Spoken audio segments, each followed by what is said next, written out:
함께 나눈 하나님의 말씀 구약성경 사사기 6장입니다. 사사기 6장 25절에서 32절까지의 말씀, 구약성경 369페이지, 370페이지 전후로 있는 사사기 6장 25절에서 32절까지의 말씀,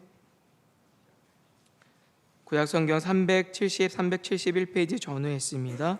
사사기 6장 25절에서 32절까지의 말씀, 우리 한 절씩 교독하여 읽고 마지막 절 합독하여 읽도록 하겠습니다. 그날 밤에 여호와께서 기드온에게 이르시되 내 아버지에게 있는 수소 곧 7년 된 둘째 수소를 끌어오고 내 아버지에게 있는 바알의 제단을 헐며 그 곁에 아세라 상을 찍고 또 이 산성 꼭대기에 내 하나님 여호와를 위하여 규례대로 한 제단을 쌓고 그 둘째 수소를 잡아 내가 찍은 아세라 나무로 번제를 드릴지니라 하시니라. 이에 기드온이 종 10사람을 데리고 여호와께서 그에게 말씀하신 대로 행하되 그의 아버지의 가문과 그 성읍 사람들을 두려워함으로 이 일을 감히 낮에 행하지 못하고 밤에 행하니라.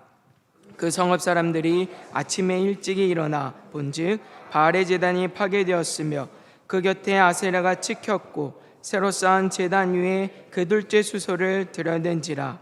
서로 물어 이르되 이것이 누구의 소행인가 하고 그들이 캐어 물은 후에 이르되 요아스의 아들 기드온이 이를 행하였도다 하고 성읍 사람들이 요아스에게 이르되 내 아들을 끌어내라. 그는 당연히 죽을지니 이는 바알의 제단을 파괴하고 그 곁에 아세라를 찍었음이니라 하니 요아스가 자기를 둘러선 모든 자에게 이르되 너희가 바알을 위하여 다투느냐? 너희가 바알을 구원하겠느냐? 그를 위하여 다투는 자는 아침까지 죽임을 당하리라. 바알이 과연 신을진데 그의 제단을 파괴하였은즉 그가 자신을 위해 다툴 것이니라 아니라. 함께 했습니다. 그날에 기드온을 여룹바알이라 불렀으니 이는 그가 바알의 제단을 파괴하였으므로 바알이 그와 더불어 다툴 것이라 함이었더라. 아멘. 오늘 시간에는 본문 말씀을 중심으로 우리의 죄와 싸우시는 하나님이라는 제목으로 함께 은혜를 나누겠습니다.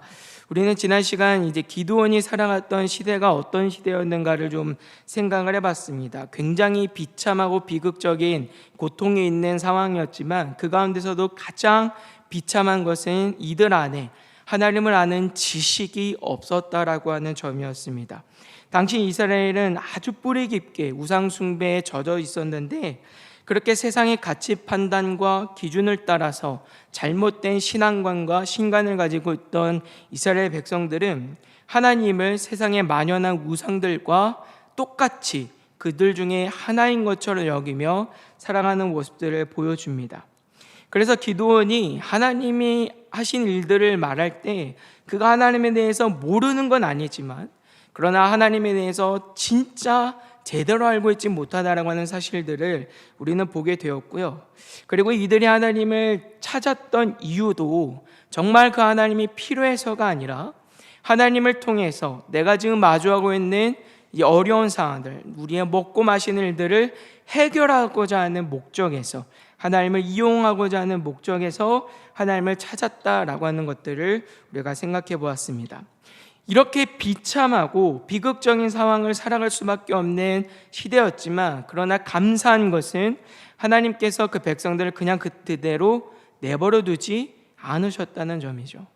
하나님께서 다시 그들에게 하나님이 누구인지를 보이시고 말씀하시고 깨닫게 하심으로 말미암아 다시 하나님을 온전히 신앙하는 믿음으로 회복시켜 가시는 것들을 우리는 지난 시간 확인할 수 있었습니다. 오늘 본문에서도 그 놀라운 일들을 행하시는 하나님의 은혜를 보게 됩니다. 오늘 본문 말씀은 기드온이 하나님의 말씀을 따라서 바알의 제단은 헐고 아세라상을 찍는 내용을 우리에게 소개해 주고 있습니다. 25절에 보시면 하나님은 기드온의 아버지에게 있는 바알의 제단과 아세라상을 찍으라 말씀하시는데 이 대목에서 우리는 얼마나 이스라엘 백성들이 당시에 우상 숭배에 젖어 있었는지를 보게 되죠. 이스라엘 가문 안에 이방 우상을 위한 제단이 마련이 되어져 있는 거예요. 그만큼 이 사람들이 얼마나 하나님을 신앙하는 신앙에서 멀리 떨어져 있었는지를 이제 보게 되는 것이죠. 특별히 이 일이 누구 한 사람의 어떤 개인적인 문제가 아니라 그 시대가 가지고 있었던 공통적인 죄악이었던 것을 우리는 또 보게 됩니다. 29절과 30절에 보시면 서로 물어 이르되 이것이 누구의 소행인가 하고 그들이 캐어 물은 후에 이르되 요아스의 아들 기드온이 이를 행하였도다 하고 성읍 사람들이 요아스에게 이르되 내 아들을 끌어내라. 그는 당연히 죽을지니 이는 바알의 제단을 파괴하고 그 곁에 아세라를 찍었음이니라 하니. 아멘. 하나님의 말씀을 들은 기드온이 종 10명과 함께 밤중에 바알 제단과 아세라상을 다 찍어냅니다. 그리고 아침에 일어나서 이 모든 것들이 파괴된 것을 본 성읍 사람들이 전부 혈안이 되어서 누가 과연 이 일을 했는지 찾고 있는 것을 우리는 보게 되죠. 그러니까 그만큼 우상 숭배를 하는 이 일들이 누구 한 사람의 개인의 문제가 아니라 이스라엘이 가지고 있었던 전체 공통적인 문제였다라고 하는 것들을 우리가 볼 수 있는 것이고, 그렇다 보니까 누구도 이 문제에 대해서 심각하게 이 문제의식을 갖지 못하고 있었던 것을 볼 수 있어요. 하나님을 우상처럼 여기고 우상을 하나님처럼 여기면서도 모두가 다 똑같이 그렇게 살아가니까 그게 맞는 줄로 알고 누구도 여기에 대해서 문제의식을 갖지 못하고 있습니다. 뿐만 아니라 오늘 이 사람들이 하나님보다 우상, 특별히 바알을 얼마나 두려워하고 있는지를 우리가 보게 되는데, 이 사람들이 기드온을 찾아서 어떻게 해야 된다고 말합니까? 죽여야 된다고 말해요. 왜 죽어야 될까요? 바알의 마음을 다독여야 하기 때문이에요. 우리가 지난주일에 담임 목사님을 통해서 소개받은 것처럼 가나안 문화에서 바알은 농경의 신으로 비와 번개를 관장하는 신으로 여겨지는 우상입니다. 특별히 가나안 지방에서는 비는 매우 중요한 일이었어요. 농사를 하기 위해서는 매우 중요한 일이었기 때문에 대부분의 사람들이 바알을 숭배를 했고, 많고 많은 우상들 중에서도 이스라엘이 바알을 숭배했던 이유도 바로 여기에 있어요. 이런 관점에서 볼 때 오늘 이 기드온을 죽여야 되겠다라고 말하고 있는 이 사람들의 목적은 어디에 있냐면, 바알의 제단을 무너뜨렸기 때문에 이 일로 인해서 바알이 분노해서 그들에게 비를 주지 않아 농사가 망하게 되면 그들의 먹고 마시는 문제, 그들의 사는 문제에 큰 어려움이 닥칠 것을 두려워했기 때문에 그를 잡아 죽임으로 말미암아 그 핏값으로 바알의 이 분노하는 마음을 다스리려고 했다라는 것을 우리가 보게 돼요. 그러니까 그만큼 이스라엘 백성들이 바알을 생각할 때 얼마나 중요하게 여기고 얼마나 바알을 두려워하고 있었는지를 우리는 볼 수 있습니다.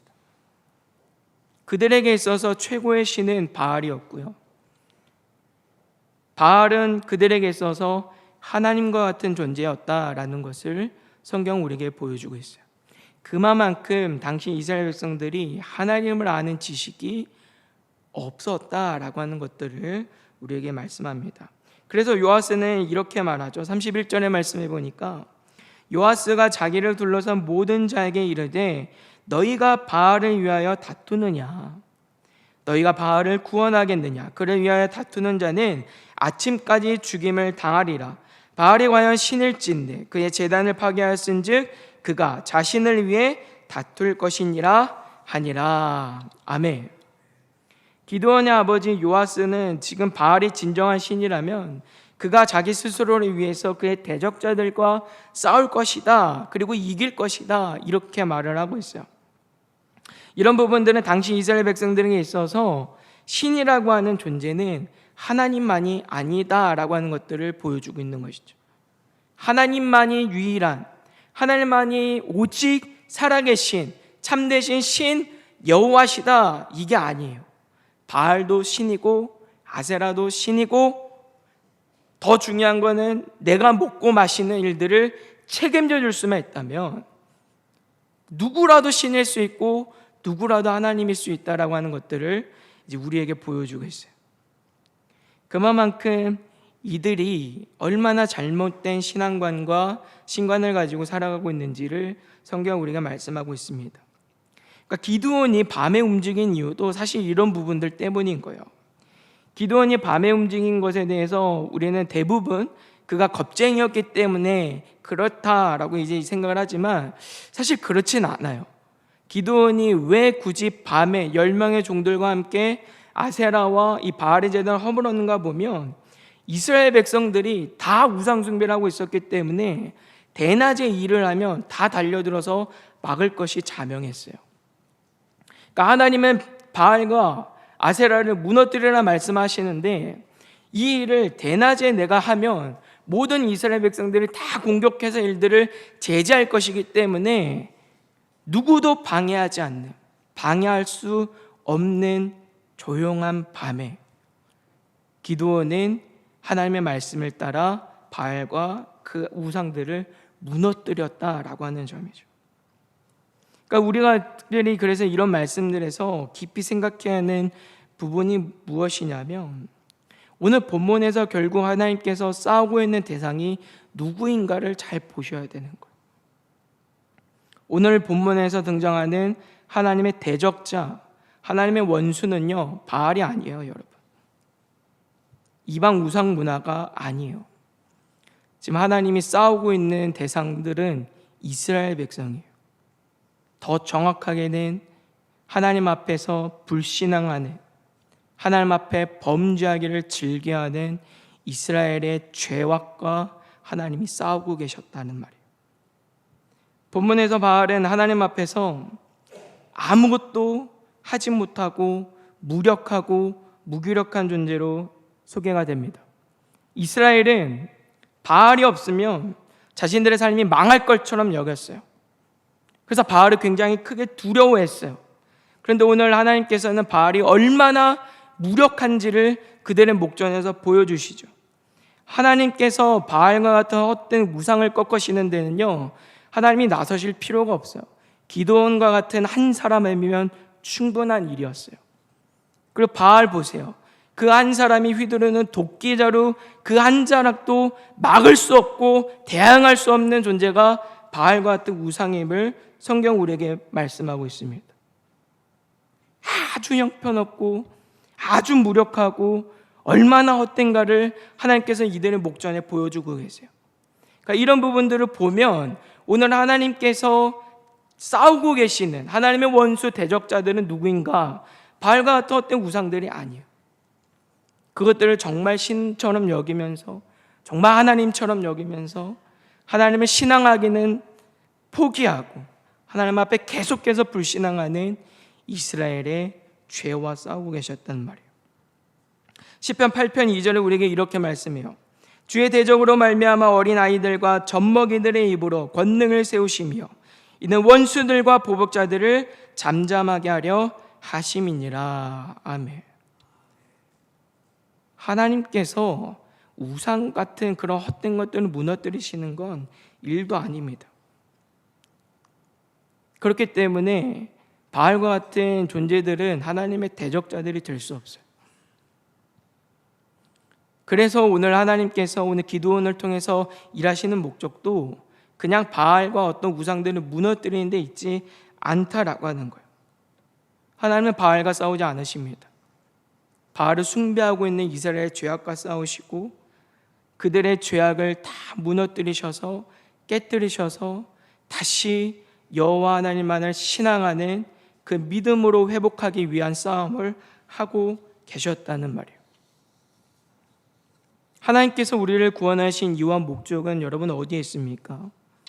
에베소서 1장 11절과 12절은 우리에게 이렇게 말씀합니다. 모든 일을 그의 뜻에 결정대로 일하시는 이의 계획을 따라 우리가 예정을 입어 그 안에서 기업이 되었으니 이는 우리가 그리스도 안에서 전부터 바라던 그의 영광의 찬송이 되게 하려 하심이라. 아멘. 하나님이 우리를 구원하신 이유이고 하나님이 우리를 택하신 이유예요. 하나님이 우리를 구원하신 이유와 목적은 우리가 온전히 하나님을 누리는 데 있습니다. 하나님을 온전히 경외하는 데 있어요. 하나님으로 기뻐하고 하나님만으로 만족하고 하나님만을 두려워할 줄 아는 사람이 되도록 하기 위해서 하나님은 우리를 구원하신 거예요. 이것이 전부입니다. 출애굽한 이스라엘의 그 모습들을 한번 생각해 보세요. 왜 하나님께서 그들을 거치는 광야길로 인도하셨는지를 여러분 기억해 보시길 바랍니다. 그들의 관심은 이제 출애굽하여서 노예로서 종의 신분에서 자유함을 얻은 자유인이 되어서 이제는 이 땅에서 잘 먹고 잘 사는 부유한 일들을 누리는 것에만 관심이 있는 사람들이었어요. 이 사람들의 마음에는 하나님을 신앙하는 데는 단 1도 조금도 목적이 있지 않았단 말이에요. 만약에 하나님의 구원의 목적과 관심이 그냥 우리가 먹고 마시는 일에만 있었다고 한다면, 이스라엘의 목적과 그 관심에만 있었다고 한다면 하나님은 그냥 주시면 되는 일이에요. 하나님이 못하실 일이 무엇이 있습니까? 그런데 하나님은 그들을 광야길로 인도해 가시죠. 아무것도 없어서, 그들 스스로는 살아갈 수 없어서, 하나님을 의지하지 않고는, 하나님의 도우심이 없이는 살아갈 수 없는 그 거칠은 광야길로 이스라엘 백성들을 인도해 가십니다. 그리고 그 광야 생활을 통해 하나님을 경외하는 일이 무엇인지, 하나님을 즐거워하고 하나님으로 만족하는 일이 무엇인지, 또 하나님께서 이 백성들을 왜 구원하셨는지를 가르치시는 거예요. 그렇게 이스라엘 백성들을 그 거치는 광야길 속에서 훈련하고 연단이 되어서 하나님을 온전히 경외하는 믿음의 사람이 되어가는 것을 성경 우리에게 말씀하고 있죠. 이것이 하나님께서 우리를 구원하신 목적이에요. 그리고 이것이 하나님께서 오늘 기도원을 통해, 그리고 오늘 또 저와 여러분들을 통해서 이루고자 하시는 하나님의 은혜라는 말입니다. 그래서 오늘 하나님께서 기도원을 통하여서 일하실 때 가장 먼저 무슨 일을 하시는지 잘 보셔야 돼요. 25절과 26절 말씀해 보시면 이렇게 말씀합니다. 그날 밤에 여호와께서 기드온에게 이르시되 내 아버지에게 있는 수소 곧 7년 된 둘째 수소를 끌어오고 내 아버지에게 있는 바알의 제단을 헐며 그 곁에 아세라 상을 찍고 또 이 산성 꼭대기에 내 하나님 여호와를 위하여 규례대로 한 제단을 쌓고 그 둘째 수소를 잡아 내가 찍은 아세라 나무로 번제를 드릴지니라 하시니라. 아멘. 하나님께서 지금 기드온에게 무엇을 말씀하십니까? 제사를 말씀하세요. 하나님께 드릴 제물과 하나님께 드릴 번제에 대해서 말씀하고 계세요. 하나님께서 오늘 기드온을 통해서 무엇을 회복하고자 하시는지를 우리에게 말씀하고 계세요. 여호와 신앙이죠. 오직 하나님만을 경외하는 그 믿음을 내가 회복시키겠다라고 지금 말씀하고 계시는 거예요. 이 부분에서 해석에 있어서 좀 난해한 부분들이 있는데요. 특별히 하나님께서 둘째 수소를 이제 하나님께 바치라고 이제 말씀하고 있는데, 여기서 왜 하나님이 둘째 수소를 바치라고 하셨는지에 대해서 우리가 정확하게 확인하기가 좀 어려운 부분들이 있습니다. 그런데 이런 부분들이 우리가 좀 난해한 부분들이 있지만 이런 말씀을 통해서 하나님이 무엇을 의도하고 계시는지를 아는 데는 크게 어려움은 없어요. 그래서 먼저 생각해야 될 게 하나님께서 7년 된 수소를 지금 말씀하고 있다라고 하는 점을 먼저 생각해 보아야 합니다. 성경에서 7이라고 하는 숫자는요, 굉장히 특별한 의미를 갖는 숫자예요. 완전하다라고 하는 의미를 갖죠. 하나님께서 창조하신 이후에 7일째 안식을 하심으로 말미암아 그 모든 하나님의 창조가 완전하다라고 하는 것을 우리에게 말씀하셨어요. 그리고 우리 주님께서도 용서에 대해서 말씀하실 때 70번씩 7번이라도 말씀을 하시는데, 이게 뭐 490번만 뭐 용서하면 된다 이런 의미가 아니죠. 내가 할 수 있는 만큼 끝까지 완전하게 용서할 것을 우리에게 말씀하시는 내용이지 않습니까? 그만큼 이제 7이라고 하는 숫자는 성경에서 완전수로서 완전한 그 의미들이 이제 우리에게 의미를 하고 있는데, 이런 관점에서 볼 때 하나님의 지금 7년 된 수소를 말씀하시는 것은 우리로 하여금 하나님을 향한 온전한 완전한 순종과 헌신과 충성과 믿음을 요구하고 계시는 것으로 우리가 보게 되는 것이죠. 하나님만을 향한 온전한 경외를 말씀하고 계세요. 그래서 하나님께서 제사를 드릴 때도 뭘 드리라고 하세요? 번제를 드리라고 하시죠. 번제. 하나님께서 우리에게 가르쳐 주신 제사는 크게 5가지가 있습니다.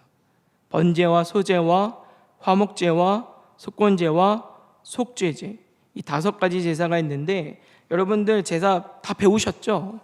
다 들어서 아시겠지만 한 번 더 우리가 복습을 해보면 아니에요.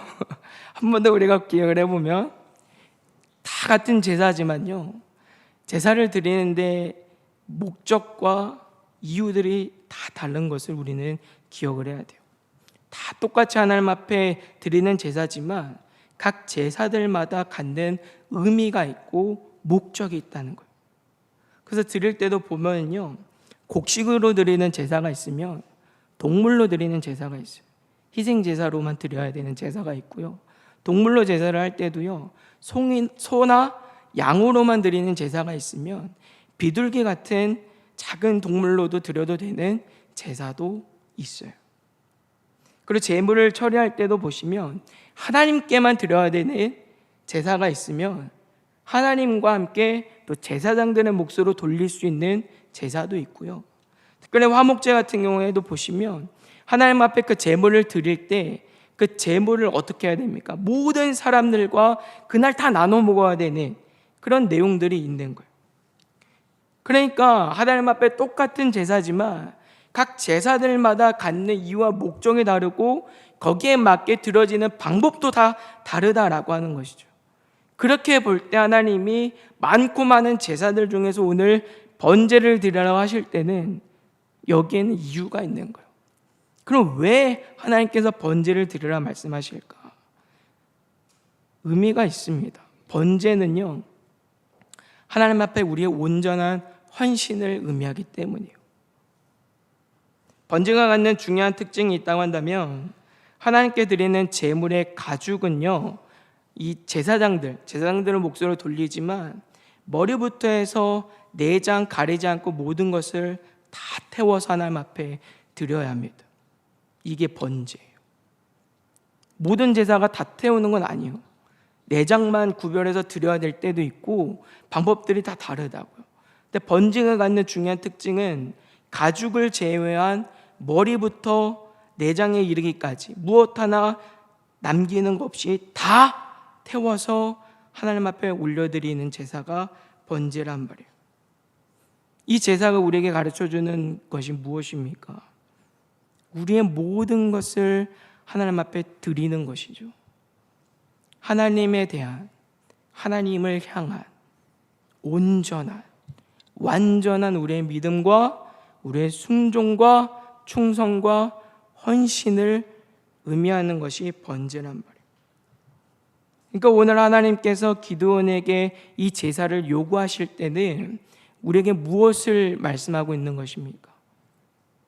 하나님만을 경외하는 그 믿음을 우리에게 말씀하시는 것이고, 하나님께서 기드온을 통하여 또 오늘 이스라엘의 그 죄악과 싸워서 반드시 이스라엘을 하나님 앞에 온전한 하나님을 경외하는 자로 세우시겠다라고 하는 그 의미가 여기에 나타나고 있는 거예요.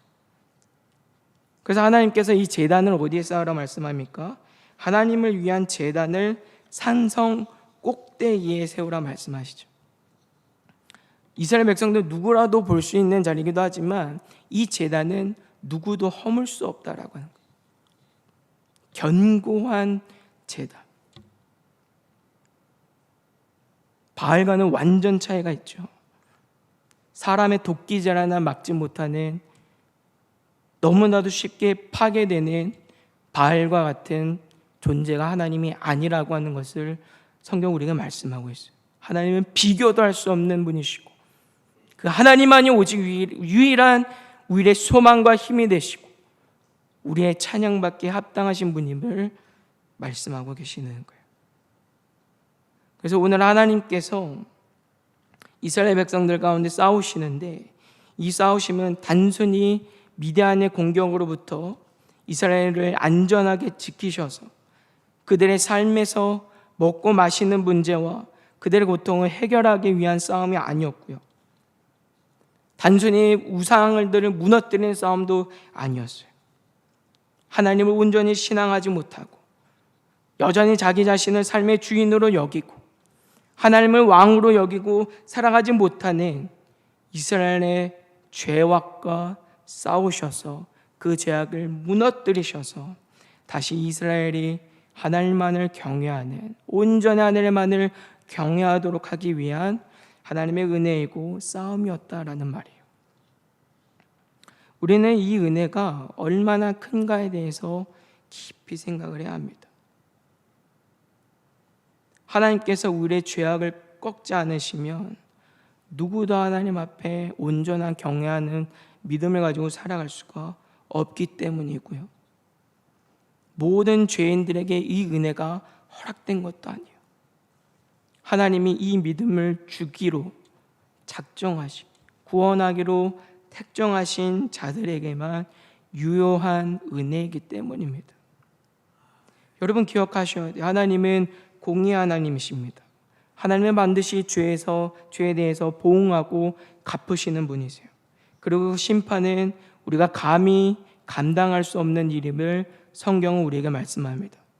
요한계시록에서 우리에게 그 마지막 때에 있을 일들을 보일 때 얼마나 우리의 마음을 두렵게 하는 일들이 일어나고 있습니까? 성경은 아주 생생하게 하나님의 심판이 얼마나 크고 두려운 것인가에 대해서 우리에게 선명하게 말씀하고 계세요. 이 심판이 얼마나 두려우면 성경은 그 마지막 심판에 비하면, 그 죄악에 대한 하나님의 심판에 비하면 지금 우리가 믿음 때문에 당하는 고난은 아무것도 아니라고 할 정도예요. 이번 주에 여러분 그룹 성경 공부 내용 보시면 아시겠지만, 이번 주에 우리가 히브리서 4장 말씀을 살핍니다. 히브리서 4장에서 보시면 히브리서 기자가 고난 때문에 믿음을 포기하지 말 것을 권면할 때 무슨 내용을 전달하냐면, 우리에게 영원한 안식이 있다라고 소개를 하고 있어요. 그러면서 하나님의 영원한 그 심판에 비하면 지금 우리가 마주하고 있는 고난은 아무것도 아니니까 영원한 그 안식을 바라보면서 지금의 고난의 때를 믿음으로 지켜가자라고 권면하는 것을 이번 주에 우리는 배우게 돼요. 그만큼 하나님의 죄에 대한 심판은 두려운 일이고요, 우리가 감당할 수 없는 일임을 성경은 말씀하고 있어요. 더 중요한 건 하나님께서 이 심판을 이스라엘에게 그냥 하셔도 된다는 거예요. 하나님이 뭐하러 이스라엘을 설득하십니까? 가장 쉬운 방법이 뭐예요? 그냥 죄에 대해서 갚으시면 훨씬 쉬워요. 하나님 그거 일도 아니시잖아요. 지금 우리가 보면 알잖아요. 아세라, 바울 나름대로 힘있고 자랑하고 권세 있다라고 여기지만 하나님 앞에 아무것도 아니잖아요. 하나님께서 원수 대적자들 무너뜨리는 거 그거 일도 아니세요. 오히려 하나님이 심판해 버리시면 훨씬 쉬울 수 있는 일이에요. 그런데 하나님이 우리에게 그렇게 하지 않으시는 거예요. 오래 참으시고 우리의 불의함을 견디시고 불쌍히 여겨주시고 우리 안에 계속해서 일어나는 죄악과 꺾이지 않는 우리의 고집들을 여러 일들과 인물들과 상황들을 통하여서 꺾어가시는 하나님의 은혜를 우리는 보게 되는 것이죠. 얼마나 큰 은혜입니까? 이 일을 위해서 우리 주님께서는 하늘 보좌 영광 다 버리고 이 땅에 오셨어요. 그리고 우리의 그 꺾이지 않는 죄악을 꺾기 위해서 우리의 죄 때문에 십자가에 못 박혀 죽으셨고 부활하심으로 말미암아 모든 사망 권세에서 우리를 자유하게 하셨어요. 성령 하나님께서는 우리 안에 내주 역사하심으로 말미암아 우리 안에서 하나님의 말씀의 음성이 들려지게 하시고 그 음성이 깨달아지게 하시고 그 말씀들이 믿어질 수 있도록 우리를 인도해 가시고 도와주심으로 말미암아 우리 안에 있는 모든 불의와 하나님에 대한 죄악과 그것들과 싸워 이겨가게 우리를 도와주고 계세요. 여전히 지금도 하나님은 우리를 위해 우리의 죄와 싸우고 계세요. 왜요? 우리를 사랑하시기 때문이죠. 우리를 심판하기를 기뻐하시지 않기 때문이에요. 그래서 요한복음 3장 16절과 17절에 우리에게 이렇게 말씀하세요. 하나님이 세상을 이처럼 사랑하사 독생자를 주셨으니 이는 그를 믿는 자마다 멸망하지 않고 영생을 얻게 하려 하심이라. 하나님이 그 아들을 세상에 보내신 것은 세상을 심판하려 하심이 아니로 그로 말미암아 세상이 구원을 받게 하려 하심이라. 아멘. 사랑하는 성도 여러분, 오늘 우리는 말씀을 통해서 하나님께서 우리 안에 있는 모든 불의와 우리와 죄와 싸워 승리하시고 그것들은 다 꺾으심으로 말미암아 우리를 온전히 하나님을 경외하는 자로 살아가게 하신다라고 하는 사실들을 보게 됩니다. 이 은혜가 있어서 오늘 또 저와 여러분들이 이 자리에서 하나님을 예배하는 것이고 하나님의 말씀을 들을 수 있는 것이고 하나님께 기도하고 그렇게 살아갈 수가 있는 것입니다.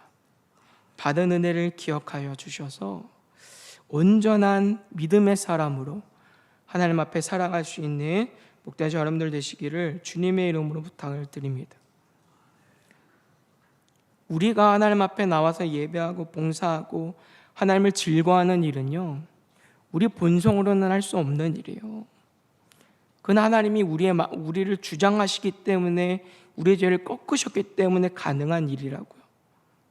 내가 하나님의 말씀을 들으면서 감격이 있고 내가 하나님을 예배하고 싶은 마음이 있고 내가 하나님 앞에 봉사할 때 즐거움이 있고 기쁨이 있는 것은 하나님께서 우리 안에 불의를 꺾으셔서 가능한 일이지 우리는 본성적으로 하나님을 즐거워하는 사람들이 아니에요. 우리는 예배를 어려워해요. 본성적으로 예배를 어려워하고 예배하기 싫어하고 하나님 앞에 봉사하며 살아가기 싫어하고 하나님의 말씀을 외면하며 살아가기를 좋아하고 세상의 것들을 더 즐거워하고 살아가는 게 우리 본성이라고요. 우리 특별히 내일부터 고난주간 특별 새벽기도 있는데 한번 여쭤볼게요. 이 중에서 고난주간 특별 새벽기도에 기대하고 계신 분 계십니까? 야, 드디어 고난주간 특별 새벽기도회다. 웃으신 거 보니까 다 기다리셨던 것으로 생각이 드는데요. 그런 마음이 우리에게 있는 것은 하나님이 은혜를 주시기 때문에 가능하다라고 하는 거예요.